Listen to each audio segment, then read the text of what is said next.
देखा जाए दोस्तों तो सदी के महानायक अमिताभ बच्चन ने मीडिया या सोशल मीडिया पर आकर किसी भी कलाकार की आज तक बुराई नहीं करी। शायद इसीलिए उनकी इस बात का फायदा बहुत से कलाकारों ने उठाया और जब भी मौका मिला अमिताभ बच्चन की बुराई करने का तो उन्होंने ये मौका कभी नहीं छोड़ा। लेकिन कभी भी उन लोगों ने अपने गिरेबान पर झांक कर नहीं देखा कि उनके कर्म कैसे हैं। तो इसीलिए आज का हमारा ये वीडियो अमिताभ बच्चन के फैंस के लिए काफी खास होने वाला है और ये वीडियो उन लोगों के गाल में थप्पड़ जैसा काम करेगा जो लोग आए ना आए दिन अमिताभ की बुराइयां सोशल मीडिया पर करते रहते हैं।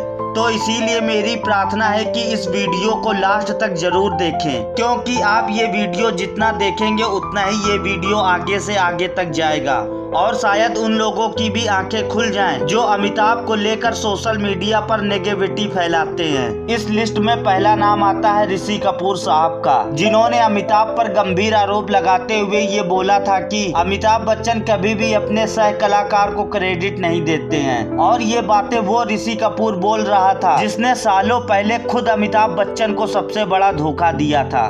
ये बात थी 1973 की, जब अमिताभ बच्चन की फिल्म जंजीर सुपर हिट हो चुकी थी और ऋषि कपूर की बॉबी, और चारों तरफ यही चर्चा हो रही थी कि इस बार बेस्ट एक्टर का अवार्ड अमिताभ बच्चन को मिलेगा। लेकिन ये अवार्ड ऋषि कपूर को दिया गया था।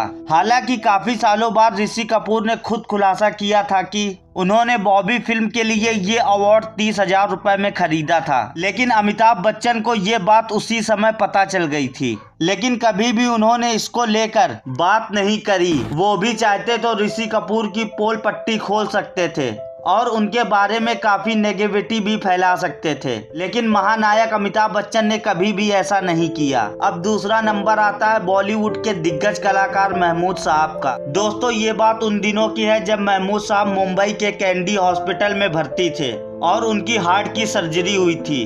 तब महमूद साहब को देखने अमिताभ बच्चन नहीं जा पाए थे, जबकि अमिताभ बच्चन के पिता हरिवंश बच्चन भी उसी अस्पताल में भर्ती थे और वो उनको लेकर घर आ गए थे। जिस बात से महमूद साहब इतने खफा हो गए थे कि उन्होंने एक इंटरव्यू में बगैर कुछ सोचे समझे ये कह दिया कि अमिताभ बच्चन मुझसे मिलने भी नहीं आया और मुझे एक बुके भी नहीं बेच सका, जबकि उसी हॉस्पिटल में वो अपने पिता से मिलने आता था। जिसके चलते उस टाइम अमिताभ बच्चन को काफी ट्रोल किया गया और आज भी इस बात को लेकर सोशल मीडिया पर कुछ लोग उनकी निंदा करते हैं। लेकिन दोस्तों आधा अधूरा ज्ञान बहुत खतरनाक होता है और किसी ने ये जानने की कोशिश नहीं की आखिर महानायक ने ऐसा किया क्यों। तो चलिए हम बताते हैं। दरअसल उसी दौरान एक इंटरव्यू में अमिताभ बच्चन से ये पूछा गया था कि आपके पास क्या ऐसा कारण था कि आप महमूद साहब से नहीं मिल पाए। तो अमिताभ ने बताया कि महमूद भाई के लिए मेरे दिल में बहुत ही श्रद्धा है, बहुत प्रेम और मैं उनका बहुत सम्मान करता हूँ। मेरे मन में उनके लिए एक बड़े भाई पिता के समान इज्जत रही है और जब मैं अपने शुरुआती फिल्मी करियर में था तब उन्होंने मेरी बहुत मदद करी और महमूद साहब ने ही मुझे अपने घर पर रखा और मेरी कई जगह सिफारिश भी की। यहाँ तक कि मुझे लीड एक्टर के तौर पर मुंबई टू गोवा फिल्म में काम दिया था। ये मैं कभी नहीं भुला सकता और उन्होंने मेरे लिए बहुत कुछ किया है। आगे अमिताभ बच्चन कहते हैं कि जब ब्रिज कैंडी हॉस्पिटल में महमूद भाई एडमिट थे, उनका ट्रीटमेंट चल रहा था, तब मुझे इस बात की जानकारी नहीं थी क्योंकि उस टाइम मेरे पिताजी की हालत बहुत ही खराब थी, इसलिए मैं उनकी देख रेख में लगा रहता था और उस टाइम मैं किसी भी अन्य व्यक्ति से जुड़ा हुआ नहीं था क्योंकि उस दौरान मुझे हफ्ते में 3 दिन अमेरिका जाना पड़ता था क्योंकि वहां पर मेरा एक कॉन्ट्रैक्ट था जहां पर मुझे प्रोग्राम करना पड़ता था। अमिताभ आगे कहते हैं कि जिस दिन मुझे अपने पिता को हॉस्पिटल से डिस्चार्ज कराना था और मैं जैसे ही अपने पिता को लेकर हॉस्पिटल से बाहर निकला तो मेरी नजर पड़ी हॉस्पिटल के लिफ्ट में, जिसमें महमूद जी व्हील चेयर पर बैठे हुए थे।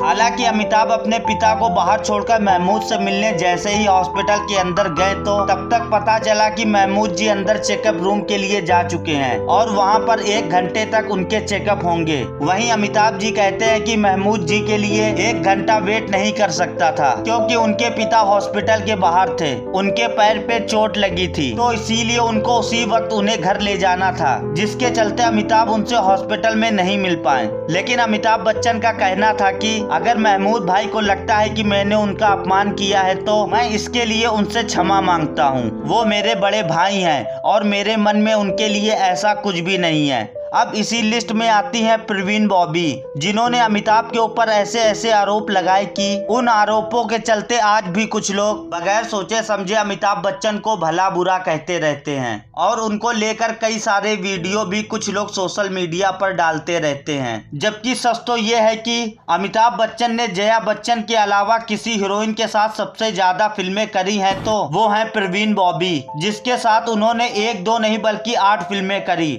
और उन्हें बॉलीवुड की दिग्गज हीरोइन बना डाला। और उसी प्रवीण बॉबी ने 1989 में एक मैगजीन को इंटरव्यू देते हुए अमिताभ बच्चन पर ये आरोप लगाया था कि अमिताभ बच्चन एक इंटरनेशनल गैंगस्टर हैं और वो मेरी जान के पीछे पड़े थे, मुझे वो मारना चाहते थे, जिसके चलते ये मामला कोर्ट तक भी पहुंचा था। जबकि दोस्तों सच तो ये है कि प्रवीण बॉबी ने जितने भी आरोप अमिताभ बच्चन पर लगाए थे उनमें से कोर्ट में वो कोई भी आरोप सिद्ध नहीं कर पाई और अमिताभ पर लगे ये सारे झूठे आरोप खारिज कर दिए गए। दोस्तों जिस व्यक्ति का नाम जितना बड़ा होता है उतने ही ज्यादा लोग उन्हें बदनाम करने की कोशिश करते हैं। इसीलिए शायद अमिताभ बच्चन के दुश्मनों की लिस्ट इतनी लंबी है कि शायद मैं एक वीडियो में उन सभी की पोल ना खोल सकूं। लेकिन आप लोगों का प्यार मिला और इस वीडियो का ज्यादा से ज्यादा सपोर्ट किया गया तो मैं ऐसे ही और वीडियो बनाऊंगा जो अमिताभ के दुश्मनों की पोल खोल कर रख देगा।